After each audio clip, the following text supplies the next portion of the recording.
Bismillah, wassalatu wassalamu ala rasulillah wa ala alihi wa sahbihi ajma'in. Inshallah, the purpose of this series, Amazed by the Quran, is to highlight some of the resources, books, and my own research and insight that I've come across that has really left me personally amazed by the Quran. One of the first books I read, must have been now 12 years ago, is a really awesome book by the name of At-Ta'bir al-Qur'ani by an author in Iraq whose name is Samir Rai, Fadil Salih Samir Rai. He's written several books. I actually got introduced to his personal life and his story a little bit later. I'll tell you a little bit about it. He was just like master of Arabic language, you know, super duper PhD literary linguist, head of like several university programs in Arabic in Iraq back in the day. This is pre-war days, of course. And he writes in his own memoir that in his younger years, he actually had a crisis of faith. Everybody around him is praying. Everybody goes to the masjid, hears the adhan every day. Of course, he's living in the Arab world in Iraq, but he actually didn't know why. Like, why do we believe in Islam? Why do we believe in the Quran as the word of God? I don't really know why. So on the one hand, he was really proud of his Arab heritage, but on the other hand, he was not so sure about his Islamic heritage, right? And actually, interestingly, he describes his crossroads, what was going on in his head that he was afraid to say to people. He spelled it out like this. He said actually that, you know, I was at a point where it was either a life of deprivation or a life of pleasure. And then he explains himself. And he says, well, if I follow this Islam thing, then it's going to tell me not to do certain things.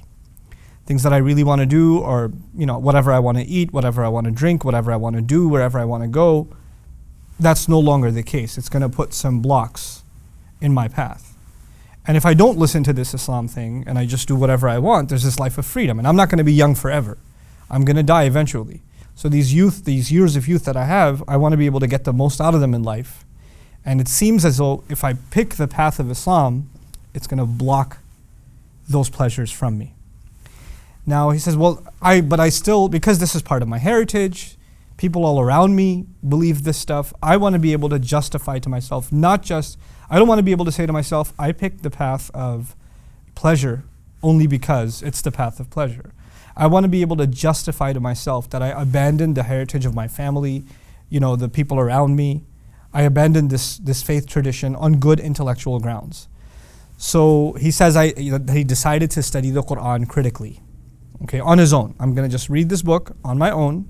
And by the way, already like a super genius in Arabic, right? And he's interested in really defining and refining his craft in the Arabic language, again, because he's super proud of his Arab heritage. Like, he's very proud of being Arab, right? So he does this critical study.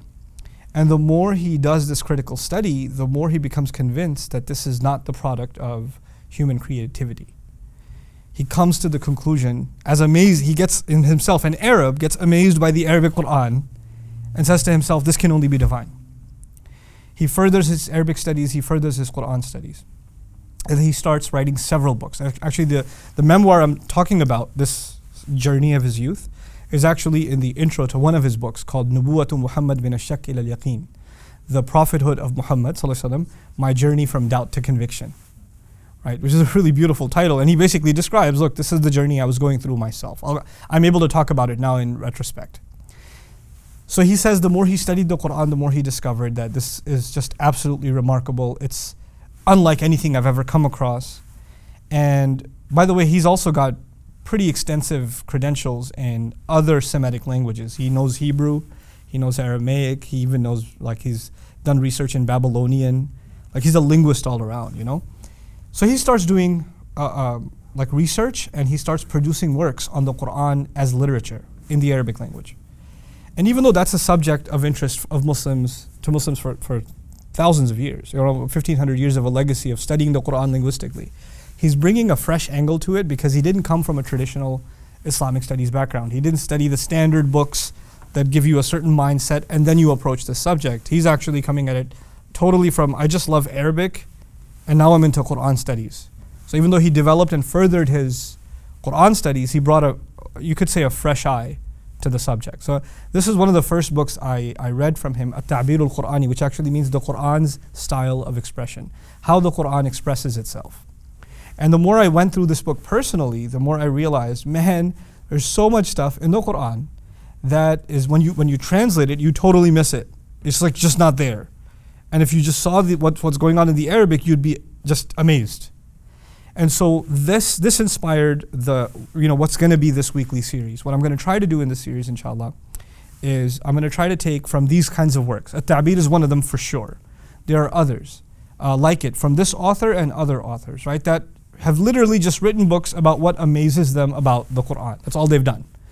And much of this is in the Arabic language. So what I want to do is I want to take that stuff from the Arabic language and be able to distill it, kind of take some of the cool examples from it that are easy to explain in English, that you don't have to have background in Arabic for, and to give you these snippets every week, inshallah ta'ala. Because these are the few things, these are the gems that the more I studied them, I just became obsessed with the study of the Quran. One last thing I'll share with you is that when I myself became a student of the Arabic language and studying tafsir and studying I'jazul Quran, it's called. I'jazul Quran means the miracle of the Quran, roughly translated, but also the overpowering nature of the Quran.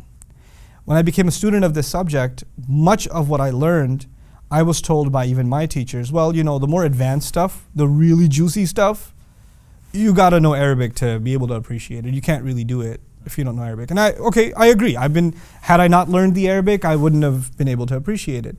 But that doesn't mean that I can't take that stuff and present it in language that just anybody can at least get a taste. Or this is the kind of thing it's talking about. I think people can handle it. I think you can handle it. I think you can get it. If I could my job is to try to make it accessible, but I think it can be made accessible enough that you can appreciate it. And at the end of the day, I feel almost obligated to want to share this stuff, because if I found something that really profoundly impacted my faith and my confidence in this book and my relationship with the Quran, then I would want to share that with you. I would want to be able for you to taste some of that too. And I'm hoping one of the motivations that comes out of this, my agenda for those of you that are going to follow this series inshallah every week, is that you become more curious about the Quran. It makes you want to study the Quran more for yourself. Makes you want to ask more detailed, critical questions, reflective, thought-provoking questions about the Book of Allah. What is it saying to me? I want to be able to help you foster that relationship with the Book of Allah. The second thing I want to do is encourage you to actually learn Arabic, because it's possible. It's not hard. It really isn't. I was dumb in school, man. I did not have good grades. I'm not some genius I know what I am. Okay, my parents know it better than I do. But if I can learn Arabic, anybody can learn Arabic. And if I could teach Arabic, forget it. Anybody can learn Arabic. Anybody can. So if you have the motivation that you want to learn the Quran, and that's why you want to learn Arabic, I swear to Allah, He'll make it so easy for you that you'll be shocked at yourself.